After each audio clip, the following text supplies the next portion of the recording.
Hello everyone, this is Nishant and you are watching Coders Feed. जैसा कि आपने अपने हमारे पिछले लेक्चर में स्विच स्टेटमेंट के बारे में पढ़ा था, कंडीशनल इफ एल्स स्टेटमेंट के बारे में पढ़ा था, लेकिन अब हम इस लेक्चर में लूप्स के बारे में पढ़ेंगे कि आखिरकार लूप्स होते क्या हैं। तो लूप्स जो होते हैं उसमें क्या होता है, loops can execute a block code as long as condition is specified. मतलब कि जब तक आपकी कंडीशन स्पेसिफाइड होती रहेगी तब तक वो लूप को एग्जीक्यूट किया जाएगा, यानी कि किसी भी पर्टिकुलर स्टेटमेंट को तब तक ही एग्जीक्यूट किया जाएगा। ये क्या होता है, लूप्स के फायदे हमारे ये होते हैं कि ये बहुत ही ज़्यादा कम टाइम लेते हैं और इसमें जो एरर्स होती हैं वो बहुत ही ज़्यादा कम आती हैं, और ये हमारे कोड को जितना ज़्यादा रीडेबल होता है, जितना ज़्यादा परफेक्ट होता है, उतना अच्छा बनाने का काम करते हैं। तो अपने इस लूप्स के कंसेप्ट को कुछ इस तरीके से समझ सकते हैं। चलो मुझको कोई एक स्ट्रिंग प्रिंट करनी है, कोई भी एक मेरे को स्ट्रिंग प्रिंट करनी है। मेरे को यहाँ पे हेलो वर्ल्ड प्रिंट करना है। मैंने क्या किया, यहाँ पे मैंने सिसाउट और कंट्रोल स्पेस दिया। मैंने क्या किया, यहाँ पे डबल कोट्स के अंदर मैंने लिखा हेलो वर्ल्ड। तो जब मैंने यहाँ पे इसको रन किया इस प्रोग्राम को, यहाँ पे मेरा हेलो वर्ल्ड प्रिंट होके आ गया है। तो अगर मेरे को यही एक स्टेटमेंट 5 बार प्रिंट करनी है, मैं यहाँ पे क्या करूँगा, मैंने यहाँ पे 5 बार इसी स्टेटमेंट को कर लिया, लिख लिया। फिर मैंने जब इसको प्रिंट किया तो ये मेरा 5 बार लाइन बाय प्रिंट होके आ गया है। अब हमको यही काम तो नहीं करना, क्योंकि ये काम हो गया, ये होता है गलत। हमको ये चीज़ करनी ही नहीं है। हमको क्या करना है, हमको इसी हेलो वर्ल्ड को एक ही बार में प्रिंट कर देना है। इन्हीं पांचों के पांचों हेलो वर्ल्ड जो है इनको एक बार में ही प्रिंट करना है। तो आप ये सोच रहे होंगे कि हमको इसको एक बार में कैसे प्रिंट करना है। तो चलो अभी हम क्या करते हैं, हम वाइल लूप्स के बारे में पढ़ेंगे, फिर हम डू वाइल लूप्स के बारे में पढ़ेंगे, फिर उसके बाद हम क्या करेंगे, अपने आने वाले वाले फॉर लूप्स के अंदर आपको इसमें कंप्लीटली समझाएंगे कि भाई कैसे कैसे इसको प्रिंट किया जाएगा। तो अभी तो हम क्या कर रहे हैं, आपको वाइल और डू वाइल लूप्स में नंबर्स के साथ खेलना बता देते कि भैया क्या क्या होगा वाइल और डू वाइल लूप्स में। फिर हम इसके बाद आपको और भी डेप्थ में पढ़ाएंगे फॉर लूप्स एंड लूप्स के पूरे कंसेप्ट को हम इस सीरीज में कंप्लीट कर लेंगे। पूरी से मतलब आने वाले 2-3 लेक्चर आपके पूरे लूप्स पे ही होने वाले हैं। तो यहाँ पर हमारा जावा वाइल लूप क्या होता है। वाइल लूप में क्या होता है कि कोई भी ब्लॉक कोड तब तक जाके एग्जीक्यूट होता है, मतलब कोई भी हम ब्लॉक कोड तब जाके एग्जीक्यूट होता है, तब तक एग्जीक्यूट होता है जब तक कि कोई भी स्पेसिफाइड कंडीशन फॉल्स ना हो। यानी जब तक वो ट्रू हो रही है तब तक वो स्पेसिफाइड कंडीशन, मतलब तब तक वो स्टेटमेंट अंदर का प्रिंट होता रहेगा। लाइक सिंटेक्स में हमने क्या किया, वाइल के अंदर हमने कोई कंडीशन दे देते हैं और कंडीशन के अंदर हमारा ब्लॉक कोड होता है, और जब तक वो हमारा ब्लॉक कोड सही रहेगा तब वो हमको सही आउटपुट देता जा रहा है, जब तक वो कंडीशन को सेटिस्फाई कर रहा है तब तक हमारी वैल्यू यहाँ पे प्रिंट होती रहेगी। उसी तरीके से हम इसका एग्जाम्पल ले लेते हैं और यहाँ पे देखते हैं अपनी आईडी पे। तो यहाँ पर हम अपने वाइल लूप के एग्जाम्पल में आ गए हैं। तो हमने सबसे पहले क्या किया, यहाँ पर अपनी आईडी में आ गए। तो आईडी में हमने क्या किया, हमने यहाँ पे अपने सोर्स पे राइट क्लिक किया। अब यहाँ पे राइट क्लिक करने के बाद हम यहाँ पे न्यू पे गए और न्यू पे जाके हमने यहाँ पे अपना पैकेज बनाया। अभी हम पैकेज किस नाम से लेंगे, पैकेज ले लिया चलो हमने लूप्स नाम से, ठीक है।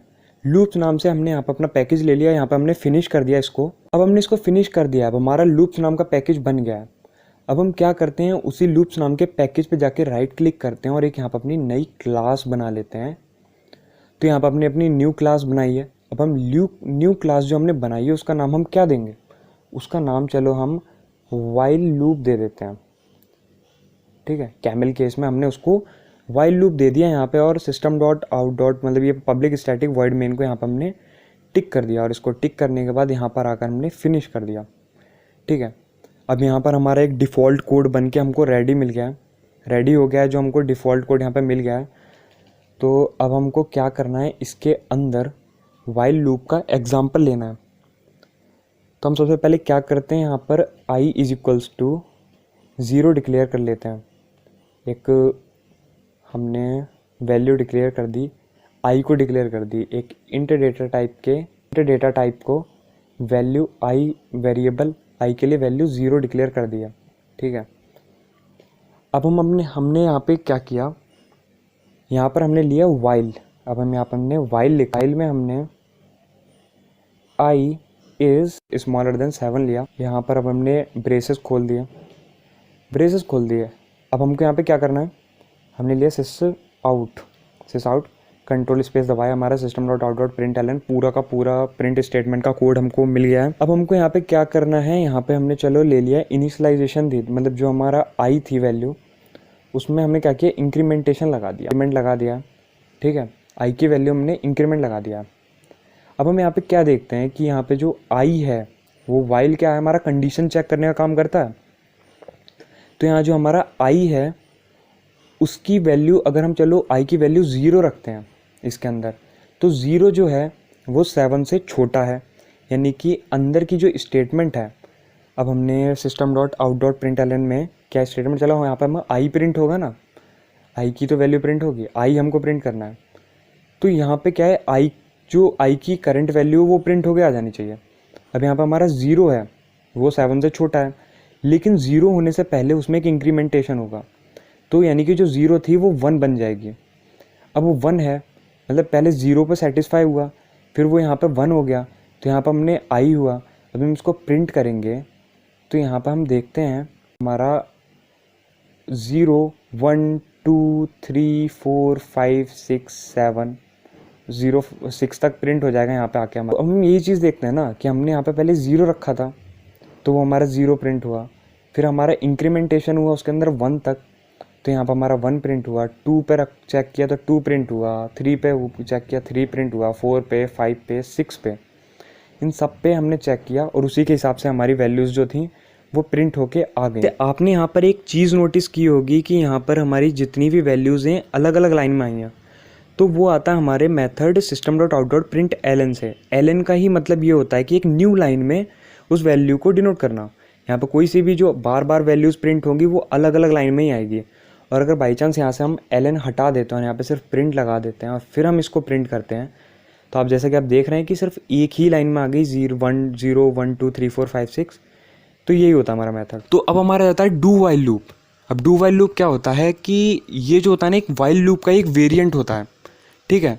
This loop will execute the block code once, यानी कि कोई भी ब्लॉक कोड है, कोई सी भी आपने स्टेटमेंट दे रखी है पर्टिकुलर, उसके लिए कम से कम एक बार तो एग्जीक्यूट करेगा ही करेगा। ये उतने में नहीं मानने वाला, कम से कम एक बार तो एग्जीक्यूट करेगा ही करेगा, और ये कंडीशन को चेक करता रहेगा जब तक कंडीशन ट्रू है, और इवन जब वो कंडीशन लास्टली फॉल्स भी होगी तो एक बार वो फॉल्स कंडीशन को भी अंदर जाके चेक करेगा ही करेगा। लाइक यहाँ पर आपने सिंटैक्स में दे रखा है डू। अब डू के अंदर हमारा क्या दे रखा है, block of code to be executed while में यहाँ पर हमारी कंडीशन दे रखी है, यानी कि डू के अंदर अब हमारा सारा का सारा मैटर जो है, जो हमारा सिस्टम डॉट आउट जो प्रिंट स्टेटमेंट होगी वो चीज़ इसके अंदर एग्जीक्यूट होगी। तो मैं आपने क्या कर रखा है, वाइल में यहाँ कंडीशन होगी, तो यहाँ की वाइल की कंडीशन तब तक जाती रहेगी जब तक कि वो वाला फॉल्स कंडीशन की एक फॉल्स कंडीशन ना अंदर जाके एग्जीक्यूट हो, और फॉल्स कंडीशन एग्जीक्यूट होगी इसका मतलब वो फिर भी प्रिंट नहीं होगी, यानी कि वाइल लूप और डू वाइल लूप का जो आउटपुट होगा वो सेम ही होगा। डू वाइल का एग्जाम्पल लेते हैं यहाँ पे, तो यहाँ पर हम क्या कर देते हैं, सब कुछ सेम रहने देते हैं, यहाँ तक आई इक्वल्स टू 0 तक हमने कोई भी खास चेंज नहीं किया यहाँ पे, बस यहाँ पर हमने वाइल तक यहाँ पर हटा दिया है। अब यहाँ पर हमने डू ले लिया, डू के लिए यहाँ पे हमने कोलन शुरू किया, खोल दें यहाँ पे, तो कोलन बोल रहा हूँ मैं, हमने ब्रेसेस खोले, तो अब हमने यहाँ पे क्या किया, अंदर टाइप किया system dot out dot print L N, ठीक है, और इसके अंदर हमने आई प्रिंट कर दिया, हमने डू के अंदर आई प्रिंट कर दिया, और इसी के अंदर हमने इंक्रीमेंटेशन ले लिया, इसी के अंदर हमने इंक्रीमेंटेशन ले ली। तो अब हमने क्या किया, डू के बाहर, अब हमने यही इसके अंदर एक ट्विस्ट है कि हम डू के बाहर वाइल को रखेंगे, ये कंडीशन वाइल की जो है वो हम डू के बाहर रखेंगे, जो कि हमने रख ली है आई इज़ स्मॉलर देन 8 रख लेते हैं, चलो आई इज़ स्मॉलर देन 8 रख लिया, और यहाँ लगा दिया सेमी कॉलन, क्योंकि ये कोई फंक्शन को डिनोट नहीं कर रहा है, ये कहीं से खुल नहीं रहा है, अगर खुल रहा होता तो ही यहाँ पे हम कॉलन सेमी कॉलन नहीं लगाते। तो हम क्या करते हैं, इसको प्रिंट करके देखते हैं, तो प्रिंट किया तो वहाँ पे हमारा 0 1 2 3 4 5 6 7 तक प्रिंट हो गया। तो अब यहाँ पे बस यही चीज़ है कि आउटपुट का मतलब आंसर सेम ही आएगा, कोई डिफरेंस नहीं है, बस डू वाइल में इतना डिफरेंस है कि डू वाइल में पहले वैल्यू चेक हो जाती है, इंक्रीमेंट पहले मतलब पहले वो एग्जीक्यूट होती है, चाहे वो ट्रू हो या फॉल्स हो, पहले एग्जीक्यूट होगी, फिर जाके अगर वो फॉल्स होती है तो छोड़ दी जाती है, और अगर नहीं होती है फॉल्स तो वो एग्जीक्यूट कर ली जाती है। लेकिन पहले क्या होता था, वाइल के अंदर चेक हुआ, अगर वो स्मॉल है तो वो उसने वहीं के वहीं छोड़ दिया, अंदर तक वो गया ही नहीं। लेकिन अभी इसमें क्या होता है कि ये वाइल तक इसने चेक किया, पहले वो डू के अंदर गया, पहले उसने कंडीशन को चेक किया, अगर वो ट्रू थी तो प्रिंट हुआ, नहीं हुई थी तो नहीं प्रिंट हुआ, ज़्यादा डिफरेंस नहीं है। बस यही हमारा डू वाइल का। तो इसी के साथ हमारा आज का ये लेक्चर खत्म होता है। आने वाले लेक्चर में हम फॉर लूप के बारे में जानेंगे और while loop, do while loop और फॉर लूप से रिलेटेड उसके बाद में हम कुछ प्रॉब्लम्स करेंगे कि कौन कौन सी प्रॉब्लम्स क्रिएट होती हैं, और हम कुछ पैटर्न्स को पढ़ेंगे। तो आप बने रहिए हमारे साथ इस लेक्चर में, आने वाले लेक्चर्स तक।